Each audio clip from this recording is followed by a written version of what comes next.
अस्सलाम फ्रेंड्स, कैसे आप सब लोग। उम्मीद करते हैं खैरियत से होंगे। आज एक नई कहानी की साथ आई हूँ मैं, जिसका नाम है जादुई दीपक और खोया हुआ राज्य।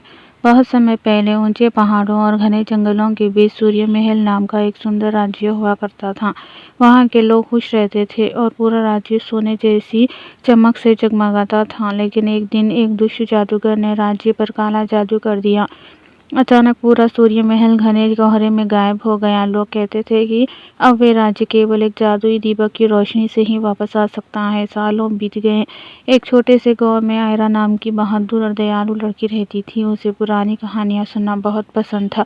एक रात उसकी दादी ने उसे खोए हुए राज्य और जादुई दीपक की कहानी सुनाई। आर्या की आंखों में चमक आ गई। अगर वे दीपक मिल जाए तो मैं उस राज्य को वापस लाऊंगी, उसने कहा। अगली सुबह वे अपने छोटे बैग में रोटी, पानी और एक नक्शा लेकर जंगल की ओर निकल पड़ी। जंगल बहुत रहस्यमयी था। पेड़ आपस में फुसफुसाते थे और रात होते ही नीली रोशनी वाले जुगनू उड़ने लगते थे। चलते चलते आयरा एक पुराने खंडहर तक पहुंच गई। वहां पत्थरों के बीच एक धूल भरा सुनहरा दीपक रखा था। जैसे ही उसने दीपक उठाया, अचानक तेज रोशनी फैली। धन्यवाद आयरा, एक चमकदार जिन दीपक के बाहर आ गया। आयरा घबरा गई, लेकिन जिन मुस्कुराया। मैं इस दीपक का रक्षक हूँ, केवल सच्चे दिल वाला इंसान ही मुझे जगा सकता था। आयरा ने तुरंत कहा, मुझे सूर्य महल राज्य को वापस लाना है। जिन गंभीर हो गया।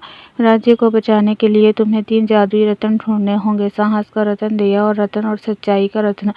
यात्रा शुरू हुई। पहला रत्न एक अंधेरी गुफा में छुपा था, जहाँ डरावनी आवाजें गूंजती थी। आयरा डरी, लेकिन उसने हिम्मत नहीं छोड़ी। तभी गुफा चमकी और साहस का रत्न उसके हाथ में आ गया। दूसरा रत्न एक सूखे जंगल में था। वहाँ एक घायल हिरन दर्द से कराह रही थी।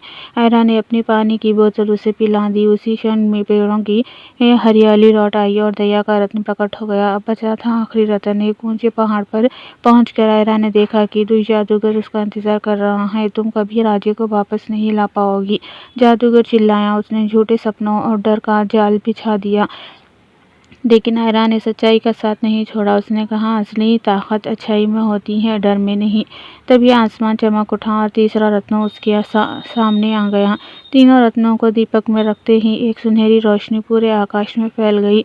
घना कोहरा हटने लगा और धीरे धीरे खोया हुआ सूर्य महल राज्य फिर से दिखाई देने लगा। लोग खुशी से झूम उठे। महल फिर से चमकने लगे और पूरे राज्य में उत्सव मनाया गया। राजा ने आयरा से कहा, तुमने हमें क्या नया जीवन दिया है। लेकिन आयरा मुस्कुराई और बोली, ये जादू दीपक का नहीं, सच्चाई का है। उस दिन के बाद आयरा पूरे राज्य की सबसे प्रिय नायिका बन गई और जादुई दीपक हमेशा सूर्य महल की सबसे सुरक्षित जगह पर रखा गया, ताकि उसका प्रकाश कभी खत्म ना हो।